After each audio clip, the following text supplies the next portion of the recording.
Hey guys, இன்னைக்கு நம்ம பார்க்க போகிறது ஒரு செம்ம இந்தோனேஷியன் ஹாரர் மூவி. ஒரு அப்பார்ட்மெண்ட்டில் பூட்டப்பட்ட 6வது மாடி. அங்கே 610 அப்பார்ட்மெண்ட்டில் போன யாராக இருந்தாலும் சரியா 4வது நாள் சூரியன் மறைஞ்ச பிறகு ஒரு பேயால கொடூரமாக இறந்து போகிறாங்க. இதுக்காக இவங்கள அந்த பேய் கொள்ளுது. இதுக்கு பின்னாடி என்ன மர்மன்றதான் இந்த படத்தோட கதை. வாங்க டைரக்டாக வீடியோக்குள்ளேயே போயிடலாம். படத்தோட கதை 1998ஆம் ஆண்டு சுரபையா சிட்டியில இருக்க ஒரு அபார்ட்மெண்ட்ல இருந்து ஆரம்பிக்கிறாங்க. அங்க 510 அபார்ட்மெண்ட்ல இருக்கிற மிஸ் டீகா தனியா வாழ்ந்துட்டு இருக்காங்க. ஆனா அவங்களோட பாத்ரூம் சீலிங்ல இருந்து எப்பவுமே தண்ணீர் ஒழுகிட்டே இருந்தது. இதனால ரொம்ப கடுப்பான அவங்க அபார்ட்மெண்ட் ஓனர் உலன் கிட்ட போய் கம்ப்ளைண்ட் பண்றாங்க. அதுக்கு உலன் மேல இருக்கிற 6வது மாடி ரொம்ப நாளாவே பூட்டி தான் இருக்கு, அங்க யாருமே இல்ல, அதனால அங்க தண்ணி வர வாய்ப்பே இல்ல, சீக்கிரமாவே பிளம்பரை கூப்பிட்டு சரி பண்ண சொல்றேன்னு சொல்றாங்க. ஆனா டீகாவுக்கு அவங்க மேல நம்பிக்கையே இல்ல. ஏதோ தப்பா நடக்குதுன்னு சந்தேகம் வந்தனால அவங்களே 6வது மாடி போய் பார்க்கலான்னு முடிவு பண்றாங்க. இப்ப லிப்டுக்குள்ள போனா அந்த மாடிக்கான பட்டனே வேலை செய்யல, அதனால படிக்கட்டு வழியா மேல போறாங்க. அங்க போனா ஒரே இருட்டா இருக்கு, அப்படியே செவுரெல்லாம் ஈரமா இருக்கு, ரொம்ப கப்படிக்குது வேற. அதுக்கப்புறமா தன்னோட வீட்டுக்கு நேரா மேல இருந்த 610 நம்பர் அபார்ட்மெண்டோட பூட்டை உடைச்சு உள்ள போறாங்க. அதே நேரம் இருட்டா இருந்த பாத்ரூம்ல இருந்து திடீர்னு ஒரு பொண்ணோட குரல் கேக்குது. அந்த பாத்ரூம்குள்ள இருந்து உள்ள வாங்க, நான் மிஸ்கேன்னு சொல்லி கேக்குது. அதுக்கப்புறமா அந்த கதவு தானா திறக்குது. உள்ள பார்த்த டீக்கா அதிர்ச்சியில உறைஞ்சு போயிடுறாங்க. பாத் டப்ல ஒரு லேடி உட்காந்துக்கிட்டு தன்னோட சின்ன பொண்ணோட தலைமுடியை சீவிட்டு இருக்காங்க. அந்த டபுல இருந்த தண்ணி வலிஞ்சு கீழே போயிட்டு இருக்கு. அந்த லேடி டீக்காவை பார்த்து இன்னும் 4 நாள் தான் சூரியன் மறைகிற வரைக்கும்னு சொல்றாங்க. அதை கேட்டோன்னா அவங்க பயந்து அங்க இருந்து ஓடுறாங்க. சரியா 4 நாள் கழிச்சு அதை எல்லாத்தையும் தன்னோட தங்கச்சி கிட்ட சொல்றாங்க. அதுக்கு தங்கச்சிக்காரி பயத்துல வந்த பிரமையா இருக்கும், இதெல்லாம் பெருசா எடுத்துக்காதீங்கன்னு சொல்றா. இப்ப டீக்கா பாத்ரூம்ல குளிக்கிறதுக்காக போறாங்க. அந்த பாத்ரூம்ல இருக்க பாத் டப்ல இருந்து அந்த பேய்ங்க வெளியே வருது. திரும்பி பார்த்தா அங்க யாருமே இல்ல. அந்த பாத் டப்ல இருக்க தண்ணியில பார்த்தா அந்த பேய்களோட ரிஃப்ளெக்ஷன் தெரியுது. அதை பார்த்ததும் டீக்கா பயங்கரமா கத்துறாங்க. அந்த சத்தத்தை கேட்டு ஓடி வந்த தங்கச்சிக்காரி உள்ள வந்து பார்த்தா டீக்கா கொடூரமா கொலை செய்யப்பட்டிருக்காங்க. அவங்களோட கை கால் தலை எல்லாமே உடம்புல இருந்து தனித்தனியா கிடக்குது. இந்த இன்சிடென்ட்க்கு அப்புறமா 1 மாசம் கழிச்சு ஜகார்த்தா சிட்டியை காட்டுறாங்க. அங்க அல்மான்ற ஒரு பொண்ணை காட்டுறாங்க. இவங்க தான் படத்தோட ஹீரோயின். இவங்க மிகப்பெரிய பண கஷ்டத்துல சிக்கிட்டு இருக்காங்க. அவங்க நடத்திட்டு இருக்க ரெஸ்டாரண்ட் பிசினஸ் முழுக்க நஷ்டத்துல போயிட்டு இருந்தது. கடன் சும்மா ஒரு பக்கம் இருந்தாலும் வேலை பார்க்கறவங்களுக்கு சம்பளம் கொடுக்க கூட முடியாத நிலையில இன்னொரு பக்கம். இதுக்குள்ள அவங்களோட அம்மாவும் இறந்துடுறாங்க. அம்மாவை இழந்ததுக்கு பிறகு ஹீரோயினுக்கும் அவ தங்கச்சி மியானுக்கும் இந்த உலகத்துல யாருமே இல்ல. ஹீரோயின் அம்மாவோட இறுதி சடங்குலாம் நடந்து முடிக்குது. அங்க நம்ம ஹீரோயினோட லவ்வர் ரியானோ இருக்கான். ஆக்சுவலா அவன் ஒரு போலீஸ் ஆபீசர். அவருக்கு சமீபத்துல தான் சுரபையால டிரான்ஸ்பர் கிடைச்சிருக்கு. அதனால நீ அங்க வந்துன்னு சொல்லி நம்ம ஹீரோயினை கூப்பிடுறாரு. ஆனா ஹீரோயின் மறுத்துடுறாங்க. ஏன்னா அவங்களோட ஒரே வருமானம் இந்த சிட்டில இருக்க அந்த ரெஸ்டாரண்ட்ல தான். ஒரு வாரம் கழிச்சு ரயான் மறுபடியும் போன் பண்ணி ஒரு வேலை இருக்குன்னு சொல்றாரு. அது ஒரு அபார்ட்மெண்ட் மேனேஜர் வேலை. அதுவும் ஸ்டார்டிங் சீன்ல டீக்கான்னு ஒருத்தங்க இருந்தாங்களே அதே அபார்ட்மெண்ட். அதுவும் சில நாட்களுக்கு முன்னாடி அங்க இருந்த ஒரு ரெசிடென்ட் மர்மமான முறையில இறந்துட்டாங்கன்னு சொல்றாரு. வேற வழி இல்லாதனால நம்ம ஹீரோயின் அந்த வேலைக்கு ஓகே சொல்லிடுறாங்க. இப்போ அவங்க அந்த சிட்டிக்கு கார்ல போயிட்டு இருக்கும் போது அப்போ ஹீரோயினோட தங்கச்சிக்காரி டான்ஸை கத்துக்கணும்னு ஆசையா இருக்குன்னு சொல்றா. அதுக்கு ரயான் அபார்ட்மெண்ட் பக்கத்திலேயே டான்ஸ் கிளாஸ் இருக்குன்னு சொல்றா. கடைசியா 3 பேரும் அந்த அபார்ட்மெண்ட்டுக்கு வந்து சேர்றாங்க. அங்கே அந்த அபார்ட்மெண்ட் ஓனர் உலாவியோ ஐமனியோ சந்திக்கிறாங்க. ஆல்ரெடி ரயானுக்கு இவங்களை தெரியும். ஆக்சுவலா டீக்கா இறந்து போனதை இவன் தான் விசாரிச்சுட்டு இருக்கான். லிஃப்ட்ல போயிட்டு இருக்கும் போது 6வது மாடிக்கான பட்டனை பிளாக் பண்ணி வச்சிருக்கிறத நம்ம ஹீரோயின் பாக்குறா. ஏன்னு கேட்கும் போது அங்க ஒரு விபத்து நடந்ததால ரிப்பேர் வேலை நடந்துகிட்டு இருக்கு, அதனால அந்த மாடியை மூடி வச்சிருக்கோன்னு உலா சொல்றாங்க. ஹீரோயினுக்கும் அவன் தங்கச்சிக்கும் 301 நம்பர் ரூம் கொடுக்குறாங்க. எல்லா பொறுப்பையும் நம்ம ஹீரோயின் ஒப்படைச்சிட்டு அந்த அபார்ட்மெண்ட் ஓனர் 2 பேருமே வேலையா வெளியே கிளம்பிடுறாங்க. அடுத்த சீல டீக்கா கொலை வழக்க விசாரிச்சுட்டு இருந்த ரியான் டீக்காவோட தங்கச்சிக்காரியை கண்டுபிடிக்கிறான். ஆனா அவன் மனநல பாதிக்கப்பட்டிருக்கா. திரும்ப திரும்ப இன்னும் 4 நாள் சூரியன் மறைய வரைக்கும் மிஸ்கேன்னு சொல்லிக்கிட்டே இருக்கா.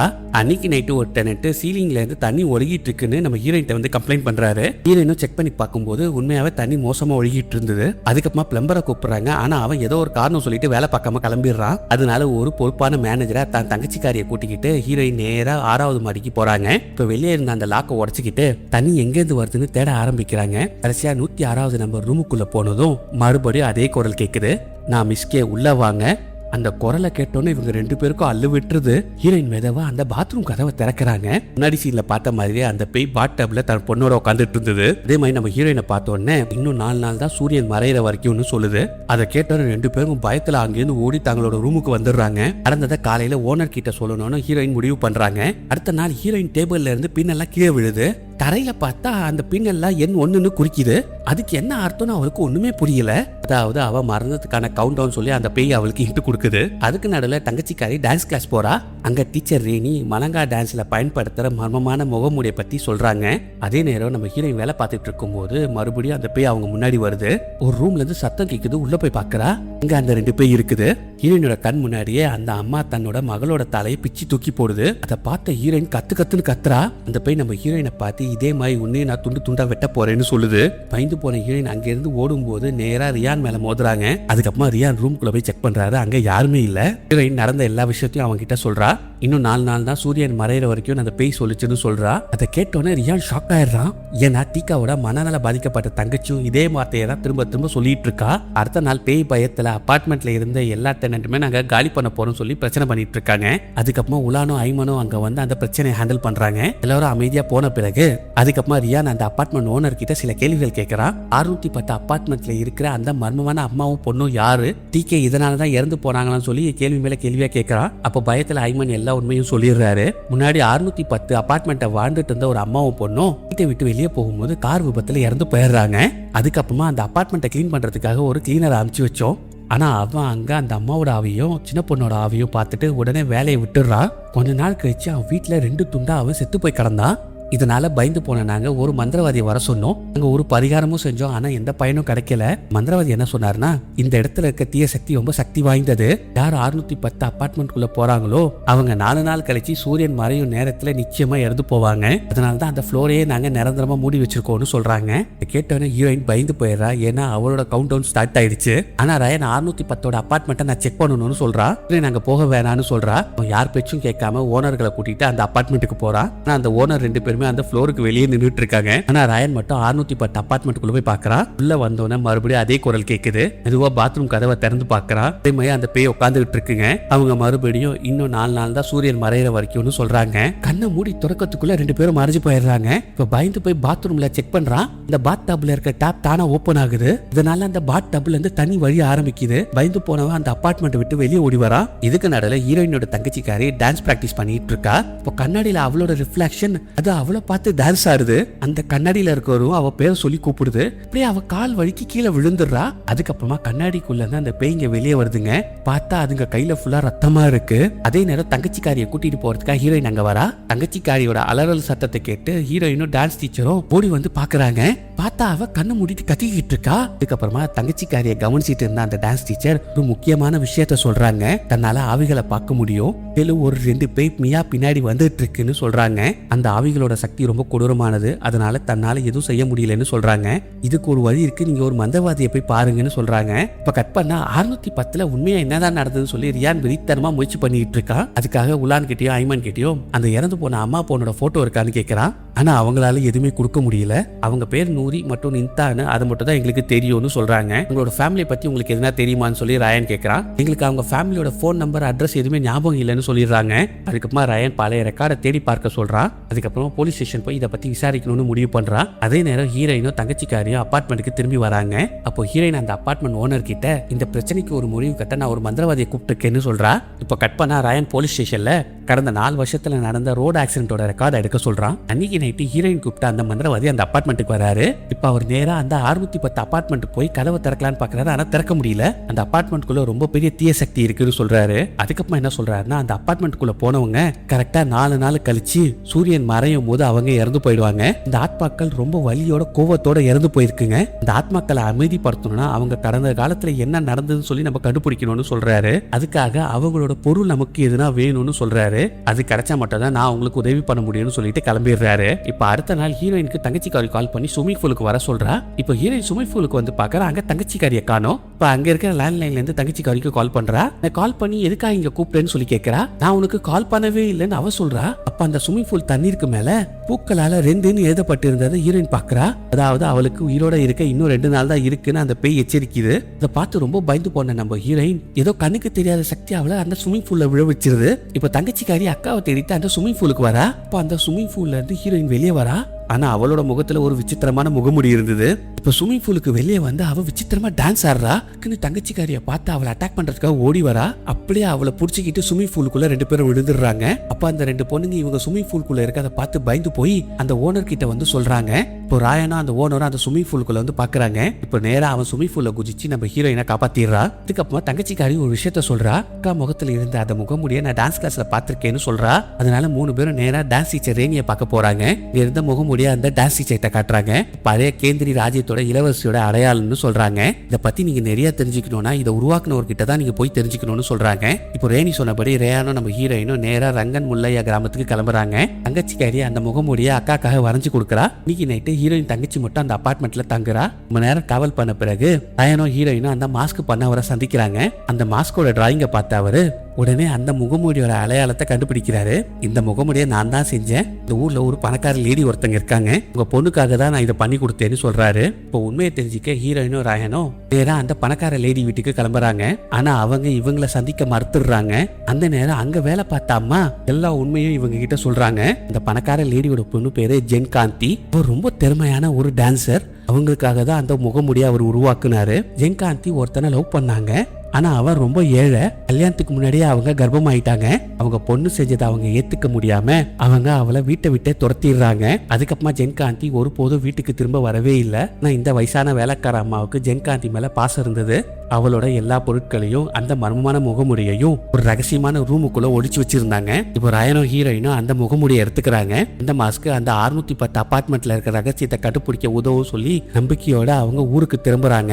அவங்க கார்ல வந்துட்டு இருக்கும் போது பின்னாடி ஒரு வண்டி அவங்க இடிச்சு ஆக்சிடென்ட் ஆக்கிடுது. கார் கண்ட்ரோல்ல இருந்து நேரா ஆழமான பள்ளத்துக்குள்ள போய் விழுந்துடுது. இப்போ கட் பண்ண அபார்ட்மெண்ட்ல தங்கச்சிக்காரி தனியா இருக்கா. இப்போ அவளோட அபார்ட்மெண்ட் கதவை யாரோ தட்டுறாங்க. இப்போ அந்த கதவை ஓட்ட வழியா வெளியே பாக்குறா. அங்க யாருமே இல்ல. இப்போ அவ கதவை திறந்து பாக்குறா. அப்போ யாரோ அவளை அட்டாக் பண்றாங்க. இப்போ ஆக்சிடென்ட்ல இருந்து நம்ம ஹீரோயின் மயக்கத்துல இருந்து எந்திரிக்கிறா. அப்போ முகமூடி போட்ட ஒரு பொண்ணு நடனம் ஆடிக்கிட்டே வந்து அவ ஹீரோயினோட கழுத்தை வெட்டுறா.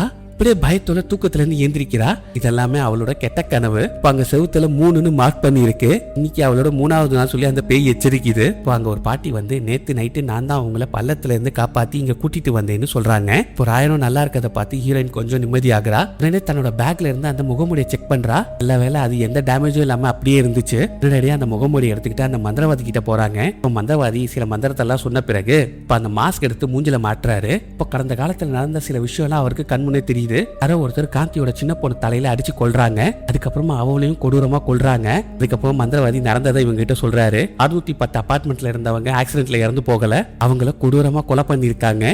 உண்மையான கொலையாளியை கண்டுபிடிக்கிறதுக்கு அந்த ஆத்மாக்கள் யாரையும் உயிரோட விடாது. நான் துரதிருஷ்டவசமா என்னால அந்த கொலையாளியோட முகத்தை பார்க்க முடியலன்னு சொல்றாரு. இதுக்கு ரயான் ஒருவேளை ஜென்காந்தியோட கணவரே கொலையாளியா இருப்பாரோன்னு சொல்லி சந்தேகப்படுறான்.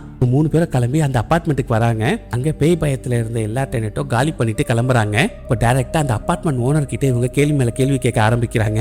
இறந்து போனவங்க நூரி நித்தான்னு நீங்க சொன்னீங்க. ஆனா அவங்களோட உண்மையான பேரு ஜென்காந்தி. அவங்க பொண்ணோட பேரு கிராணின்னு சொல்றா. அதுக்கப்புறமா அவங்களோட கணவர் யாருன்னு சொல்லி கேட்கிறான். அதுக்கு உள்ளான அவங்க அம்மாவும் மகளும் மட்டும்தான் இங்க இருந்தாங்க. எந்த ஆணும் அவங்கள பார்க்க வந்தது இல்லைன்னு போய் சொல்றாங்க. இப்போ அந்த மந்திரவாதி பார்த்த காட்சியில பேப்பர்ல வரைஞ்சி வச்ச ஒரு இடத்த காட்டி இந்த இடத்துல தான் டெட் பாடியை மறைச்சு வச்சிருக்காங்கன்னு சொல்றாரு.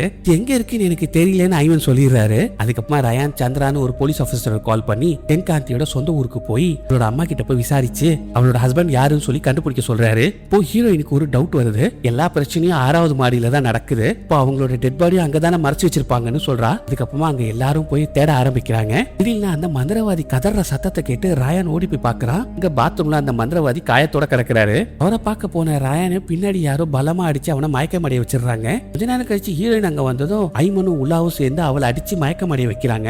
அப்பதான் ஒரு அதிர்ச்சியான உண்மை தெரிய வருது. வழியில நடந்த அந்த கார் விபத்துக்கு காரணம் ஐமனும் உலாவும் தான். இவங்களை கொலை செய்ய தான் அவங்க திட்டமிட்டு இந்த விபத்தை ஏற்படுத்தினாங்க. கொஞ்ச நேரம் கழிச்சு ரயானை தேடி சந்திரான்ற ஒரு போலீஸ் ஆபீசர் அந்த அபார்ட்மெண்ட்டுக்கு வராரு. ஆனா உலான் ரயான் இன்னும் திரும்பி வரலன்னு போய் சொல்லிடுறாங்க. ஆனா சந்திராவுக்கு இங்க ஏதோ தப்பா நடக்குது, சந்தேகம் வர ஆரம்பிக்குது. இப்போ ரயானோ மயக்கத்துல இருந்து முழிக்கிறான். அவன் பக்கத்துல ஒரு கண்ணாடி தூண்டு இருக்கு. அதை எடுத்து கட்டி இருந்த கயத்தா இருக்கிறான். அதுக்கப்புறமா அவன் ஹீரோயினையும் காப்பாத்துறான். பக்கத்துல கட்டி போட்டு வச்சிருந்த மியாவையும் அவங்க கண்டுபிடிக்கிறாங்க. நேத்து நைட்டு உலான் தான் என்ன இங்க அடைச்சி வச்சாங்கன்னு சொல்றா. உங்களோட ரகசியம் வெளியே வந்துருமோ சொல்லி பயத்துல ஐமனும் உலாவும் பதறி போறாங்க. போலீஸ்க்கு ஏன் தகவலை கொடுத்தேன்னு சொல்லி ஐமனை உலான் திட்டுறா. இங்கே மாட்டிடுவோன்னு பயத்துல ஐமன் இன்னைக்கு ராத்தி எல்லாரையும் கொன்னுட்டு ஆதாரத்தையும் அடிச்சிடலான்னு முடிவு பண்றாங்க. அந்த நேரத்துல அந்த மந்திரவாதிக்கு நினைவு திரும்புது. ஒரு ஹீரோயின் கிட்ட இருந்த முகமுடியை வாங்கி கடைசி முறையா மந்திரம் சொல்ல ஆரம்பிக்கிறாரு. அப்போதான் இந்த கதையோட மிகப்பெரிய உண்மை வெளிச்சத்துக்கு வெளிச்சத்துக்கு வருது. சென்காந்தியோட கணவர் வேற யாருமே இல்ல, ஐமன் தான். ஆனா அந்த ஆளுக்கு உலாவோட கள்ள தொடர்பு இருந்தது. ஒரு நாள் இவங்க 2 பேரையும் சேர்ந்து பாத்துடுறாங்க. சென்காந்தியோட அம்மாவுக்கு ரொம்ப செல்வாக்கு உள்ளவங்க. இந்த விஷயம் வெளியே தெரிஞ்சா தன்னோட வாழ்க்கையே முடிஞ்சிரும்னு ஐமன் பயப்படுறா. அதனால சென்காந்தியையும் அவர் பொண்ணோட கதையை முடிச்சிடுறாரு. அதுக்கப்புறமா அந்த டெட் பாடியை மூட்டையில கட்டி அந்த டெட் பாடியை சிவருக்குள்ள வச்சு கட்டிடுறாங்க. அதனாலதான் அவளோட ஆத்மா எல்லாருக்கும் 4 நாள் அவகாசம் கொடுக்குது. 4வது நாள் சூரியன் மறைஞ்சோன்னா அவங்களோட சோழியை முடிச்சிடுறா. அதுக்கப்புறமா அந்த மந்திரவாதி என்ன சொல்றாருன்னா, இந்த சுவரை உடைச்சி உடலை வெளியே எடுத்து முறையா அடக்கம் பண்ணுங்க, அப்போதான் அவளோட ஆத்மா சாந்தி அடையும்னு சொல்றாரு. இதை சொல்லி முடிச்சோன்னா அவரும் இறந்து போயிடுறாரு. அவர் சொன்னபடி இப்ப அவங்க எல்லாருமே அந்த டெட் பாடியை தேட ஆரம்பிக்கிறாங்க. அவங்க 3 பேர் தப்பிச்சு வந்ததை பார்த்து ஐமன் கையில துப்பாக்கி எடுத்துட்டு போறாரு. இப்ப அவர் ரயனை பார்த்து சுட ஆரம்பிக்கிறாரு. அதே நேரம் கத்தி எடுத்துட்டு உலானும் ஹீரோனை குத்துறதுக்காக வரா. அதே நேரத்துல போலீஸ் ஆஃபீஸர் சந்திராவும் இவங்களை காப்பாத்துறதுக்காக உள்ள வராரு. இப்ப ஐமன் எழுந்திரிச்சு அவரை ஷூட் பண்ணி கொன்னுடுறாரு. இப்போ ரயான் கோவத்துல ஒரே அடி அவரை மட்டையாக்கிடுறான். இவங்க 3 பேரும் ரொம்ப காயத்தோட மேல வராங்க. இப்ப அவங்க அந்த டெட் பாடியை தேடிட்டு இருக்காங்க. இப்ப அந்த மந்திரவாதி சொன்ன அந்த கபோர்டு அவங்க கண்ணுக்கு தெரியுது. இப்ப அந்த கபோர்டை தள்ளிட்டு இப்போ அங்க இருக்க சுவரை அவங்க உடைக்கிறாங்க. ஆனா இன்னைக்குதான் ஹீரோயினுக்கும் தங்கச்சிக்கும் கடைசி நாள். சூரியன் மறைஞ்ச அடுத்த நொடியே பாத் டப்ல இருந்து அந்த பேய்ங்க வெளியே வருதுங்க. அப்ப மியாவை பிடிச்சி அவ தலை துண்டாக்குறதுக்காக பண்ணிட்டு இருக்குங்க. இவங்க 2 பேரும் விடாம அந்த செவுத்தை உடைச்சிட்டு இருக்காங்க. மறுபக்கம் தங்கச்சிக்காரி கதறிட்டு இருக்கா. கடைசியா அந்த செவுத்துக்குள்ள இருந்து அந்த டெட் பாடியை வெளியே எடுத்துடுறாங்க. அடுத்தனுடைய அந்த பேய்களோட ஆக்ரோஷம் நின்னுடுது. யாவை தாக்கிட்டு இருந்த அந்த ஆத்மாக்கள் உடனே அவளை விட்டுருதுங்க. உங்களோட பயங்கரமான உருவம் மறைஞ்சி பழைய இயல்பான உருவத்துக்கு மாறுறாங்க. அதுக்கப்புறமா அந்த 2 ஆத்மாக்களும் அங்கேருந்து மறைஞ்சு போயிடுதுங்க.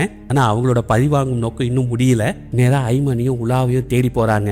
4 வருஷத்துக்கு முன்னாடி எப்படி அவங்களை கொடுமை பண்ணாங்களோ அதே மாதிரி அதே கொடூரத்தோட 2 பேரையும் துண்டு துண்டா சூழிய முடிக்கிறாங்க. அதுக்கப்புறமா ஹீரோயினும் ராயனும் அவங்களோட டெட் பாடியை மரியாதையோட அடக்கம் பண்றாங்க. அவங்க கல்லறைக்கு பூக்கள்லாம் போட்டு இறுதி அஞ்சலி செலுத்துறாங்க. இதுக்கப்புறமா அபார்ட்மெண்ட்டை நிரந்தரமா விட்டுட்டு வெளியே வராங்க. ஆனா கடைசி சீல 6வது மாடி பால்கனியில அந்த 2 பேய்ங்க அங்க அமைதியா நின்றுட்டு இருக்குங்க. இப்படியே இந்த படத்தை முடிச்சிடுறாங்க.